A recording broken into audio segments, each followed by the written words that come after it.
I'm from England, and from a county east of London called Essex. And I don't really come from a religious family. No, they were very slightly nominally Christian, but absolutely not practicing. At least I have no recollection. So it's basically a secular family in England.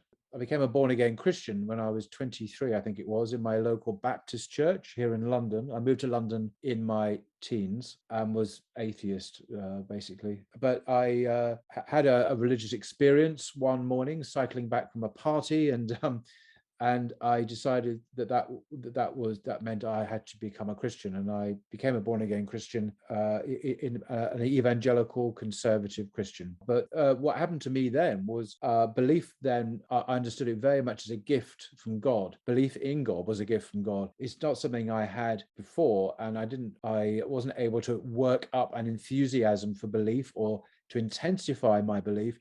It's something that was given to me as a result of a specific prayer I uttered. And then I became firmly convinced in the existence of God. And that's always remained with me since. My first encounter with real Islam, rather than what the media tell me, was in my local mosque, Regent's Park Mosque, which I still go to. I was quite an Islamophobe, and I basically wanted to find out what Islam really taught from Muslims. And so I was a Christian, and I went to my mosque to talk to them, and I gave myself a couple of months, and I read the Quran in English and spoke to them, and that was my first real encounter with Muslims, and thus with authentic Islam. It was a couple of years later after I suddenly realized that it sounds very naive now, but that really was something I had to learn, the basics, that Islam also possessed a spiritual tradition and a depth that Christianity also possessed that I knew about. I knew about the great spiritual writers, by St. Augustine, or the great classics like Thomas à Kempis' Imitation of Christ, or The Cloud of Unknowing. There's extraordinary works of spirituality. And then I discovered that there were parallel depths in Islam. And that shook me a bit, because I realized then that maybe God had bestowed his grace and his guidance and his love on people other than Christians. Because clearly, and it wasn't just that it had a profound spiritual tradition, but it was very similar in many ways to the Christian tradition at that level of great depth. So yeah, that's when I realized that there was an option, that Christianity wasn't the only religion in town, if you like, that had a profound spiritual truth at its heart. So once I discovered this great spiritual depth, then I was presented with a dilemma. What do I do with this knowledge? So ultimately, I did accept Islam, and I went to the Imam's office in Regent's Park with some friends and formally said the Shahada. And it was very nice, but it wasn't like a born again experience. I'd already accepted the truths of Islam before that. So initially, the key figure, writer, British Muslim intellectual who had a huge influence on me was a chap called Guy Eaton, and he just died a few years ago. He was from the English aristocracy. He was a brilliant writer. He was a master of the English language, and he wrote a famous book called Islam and the Destiny of Man. And this book has been responsible for the conversion of many English people, particularly middle-class English people, or like that. And it worked its magic on me. And he was a Muslim and a diplomat. He became a British diplomat, and he was a Muslim for 50 years when he sadly passed away in his 80s. So he was my mentor at first. I mean, although I still value that book, I wouldn't agree with some of the things he now says in that book. And he was a perennialist, for example, and that's not a view I've ever held. But nevertheless, he was the gateway, and someone because he was English, I understood where he was coming from, and yet he was equally at home and familiar with the world of Islam. And so he was a great bridge, a conduit from one to the other, through which I traveled over. So I think many other people in Britain, British people, become Muslims. Some of them become quite hardcore Salafis, for example. I didn't. I became a Sufi, and only appreciated real Salafism much, much later. So so he was probably the biggest single influence at that time. But there've been many people who have influenced me since then.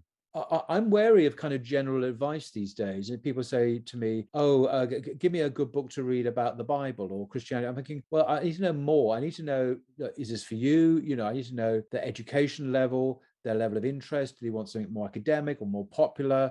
And so on. There are lots of questions I would need to ask before I recommend a book, for example, or even a YouTube channel. And in the same way with you know, books about Islam, I would want to find more about the person who was asking that question. For example, if I was talking to a Cambridge undergraduate, and I know one or two of them these days, you know, who wants to find out more about Islam, I would certainly recommend some kinds of books and not others. You know, you've got to tailor the recommendation to the person, you know, their education level, their background, even their gender, even their age. You know, a 15-year-old is different from a 50-year-old.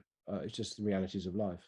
I think one of the things that's distinctive about Islam, which attracts me, is it provides a holistic way of life. So it's not just, when Christianity does this too, provides a spiritual path, but it also provides a holistic understanding of life. So the political, for example, is an intrinsic part of Islam.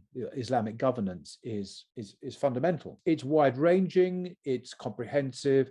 There is no secular space in Islam. It's all through and through the same thing. And I like that. It's such a wonderful contrast to the secular Western hegemony. And I think that's one of the probably the unique things about Islam these days. It didn't always used to be unique.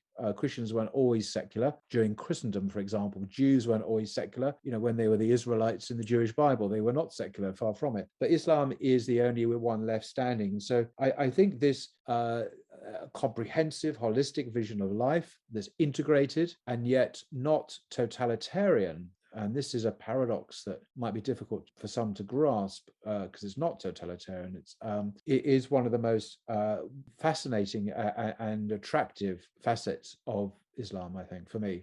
The favorite thing about Allah was the same thing. The favorite thing about Allah when I was a Christian. This may sound a bit odd, but I'm reminded of the parables of Jesus or Isa in the Gospels, particularly Luke's Gospel. And these parallels are very Islamic, and you find the same teaching in Hadith. You find the same teaching in the Quran. And it's to do with a God a God of grace, a God of love, who redeems, who calls people back to himself. And you know, this is part of the truth that is still in Christianity. There are arguably a lot of things that have changed and corrupt in Christianity, but and that is something that obviously exists in Islam as well.